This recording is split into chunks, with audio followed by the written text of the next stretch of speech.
Hey everyone, I'm Alec and welcome to another edition of MASL Midweek, where I break down the past and predict the future for all games in the Major Arena Soccer League. As you can tell, I'm coming to you this week from the great outdoors. It is a very nice day here in Maryland, and with daylight savings time, I actually have enough light to film this after work, so I thought I'd take advantage of that situation and do an outdoor video. But even with that, we are still talking about soccer that is played in arenas, so let's go ahead and take a look at the playoff picture, which to me has kind of solidified this week. Starting off in the Eastern Conference, the big game this week was the Blast hosting the Heat in a game that was a battle for the fourth and final playoff spot in that conference. The Blast won this game, and in doing so have put the Heat into a very difficult position. The Heat have a tough schedule ahead of them. They've got 4 games left. 3 of them are against either Utica or against Milwaukee, which are going to be very tough for them to win. And I think if Harrisburg even wants a shot of making the playoffs, they're going to have to win all 4 of those games. Not to say it's not going to happen. Harrisburg is certainly capable of pulling that off. As a matter of fact, there's even a scenario where both the Heat and the Blast could make the playoffs and Milwaukee would miss out. I don't think that's going to happen, but it's certainly within the realm of possibility, and I'm looking forward to seeing how these last few weeks play out to see who gets that final spot, or maybe those final 2 spots if Milwaukee ends up falling out of it. Then in the Western Conference, coming into this week, there was really only one team to me that was on the outside looking in that still had a legitimate shot of making the playoffs, and that team was Tacoma. Tacoma lost both of their games this weekend. They lost to Ontario and they lost to San Diego, and with that, their playoff hopes took a big hit. They're not dead yet. As a matter of fact, they're only 1 loss behind Sonora for that final spot in the playoffs, but it is going to be an uphill battle for them. And I should note that Tacoma now has the same record as Turlock, so Turlock is not dead yet either, but I think it's going to be very tough for either of those teams to find their way into the playoffs. There were also a couple of games that didn't have very big playoff implications that I would still like to mention. First of all, congratulations to the Rochester Lancers for getting their first win of the season. I'm looking forward to seeing how this team develops. I've got a feeling this first win is the first of many, many wins to come for them over the next few seasons. On the other side of things is Utica City FC, who lost a very surprising game to Kansas City this weekend. I did not see that coming. I don't think many other people saw that coming. I also don't think that we should make too much out of this loss. While it's certainly not a good sign for Utica as they head towards the playoffs, I don't think it's necessarily a bad sign either. I think this game was more of a fluke than anything. Hey, Future Alec here. I realized after filming this that I made it sound like Utica's loss didn't really have any playoff implications, when it actually did. That loss in combination with Florida's 2 wins this weekend have made it an almost certainty that Florida will get the top seed in the Eastern Conference. And with that, let's go ahead and move on to my predictions for next week. We'll start off on Wednesday with the Harrisburg Heat hosting Utica City FC. This is actually my game of the week. I'm really looking forward to it for a few different reasons. First of all, neither of these teams have clinched a playoff spot yet. I think that Utica, it's pretty safe to say they will get a playoff spot, but it's not clinched. And as we've already talked about, Harrisburg is fighting for their playoff lives right now. I think they have to win this one if they're going to make it into the playoffs. So, some pretty big incentive for both teams to win. I also think these teams match up quite nicely.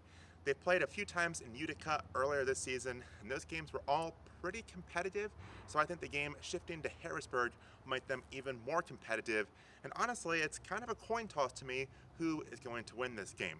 But I'm going to pick Utica to win this one because of that loss that they had on Sunday. I think that will act as sort of a kick in the butt for Utica, get them rolling, get them really motivated to not let something like that happen again. And I think they will beat the Harrisburg Heat on Wednesday, although I do expect a very competitive, very entertaining, and very good game. Then on Friday, we have the Milwaukee Wave visiting the St. Louis Ambush. The Ambush have been a bit of a thorn in Milwaukee's side so far this season, and they have a chance to become a big thorn if they win on Friday, because if the Ambush win, then Milwaukee's playoff dreams all of a sudden start to seem a whole lot less certain this season. So this is a big opportunity for St. Louis to play spoiler for the Wave. They won't eliminate the Wave from the playoffs, but they can certainly put those playoff hopes in jeopardy if they do win. But I don't think the Ambush are going to pull it off. I'm picking the Wave to win this one because the last time these teams played, the Wave were firmly in control, and I think that trend will continue into this one. After that, we have the Ontario Fury hosting the Turlock Cal Express, and I'm picking the Fury to win this one. I know that the Express won the last matchup between these two sides, but that game was in Turlock, where Ontario has historically struggled. Finally, for Friday, we have the Tacoma Stars hosting the San Diego Sockers. This is a game that if Tacoma wants any shot of making the playoffs, they've got to win. And I think they will. Tacoma has been a very tough team for me to predict this year. I don't really know what to expect from them, but they're at home or they've had some success this year, and they're playing San Diego, who has struggled on the road, so I'll pick the Stars, and we'll see what happens. Moving on to Saturday, we have Utica City FC hosting the Dallas Sidekicks. I'm picking Utica to win this one. Dallas has struggled mightily recently. Utica had that tough loss last weekend, but as I said, I think that was a fluke. I think they'll be more than on track by the time this game comes around. Then we have the Orlando Seawolves hosting the Kansas City Comets. I could see this one going either way because of how much Kansas City has struggled on the road this year. So I'll just pick Orlando to win this one, give them their second win of the season, but it could go either way. After that, we have the Turlock Cal Express hosting the Ontario Fury in the second half of these teams home and home this weekend. And I'm going to pick the Express to win this one because, as I said, Ontario has historically struggled in Turlock. I think that history will repeat itself and the Express will get the win. Finally, for Saturday, we have Soleil de Sonora hosting Flash de Monterrey. Sonora surprised me last week when they beat Monterrey. I don't think that Monterrey will let that happen twice in a row, though. I'm picking the Flash. Then on Sunday, we have Utica City FC hosting the Rochester Lancers, and I'm picking Utica City FC to win this one, although I wouldn't be surprised if Rochester gained a bit of confidence last week and makes this a very interesting game. Then after that, we have another game with big playoff implications, the Baltimore Blast visiting the Milwaukee Wave. If the Blast win this one, they are into the playoffs. And I think this game will be great. It will have a playoff atmosphere to it, as do most games in this rivalry. I think this one will be tightly contested and pretty low scoring. And I'm going to pick the Wave to win this one, mostly because they're the home team, although I really think that this game could go either way. Hey, Future Alec again. I done forgot to pick the Kansas City Comets at Florida Tropics game for this week. I'm picking the Tropics to win this one and take yet another step towards clinching that top spot in the Eastern Conference. After that, we have the St. Louis Ambush hosting the Mesquite Outlaws, and I'm picking the Ambush to win this one. These are two teams that always put on competitive games, but the Ambush are the home team, and I think that overall, they're the better side. After that, we have the Dallas Sidekicks visiting the Harrisburg Heat. This game might be meaningless for the Heat by the time that it rolls around, but even if that is the case, I think the Heat will win. I'm picking Harrisburg. Then for our final game on Sunday, we have the San Diego Sockers hosting the Tacoma Stars. If the Stars do end up winning on Friday, then this game becomes very interesting.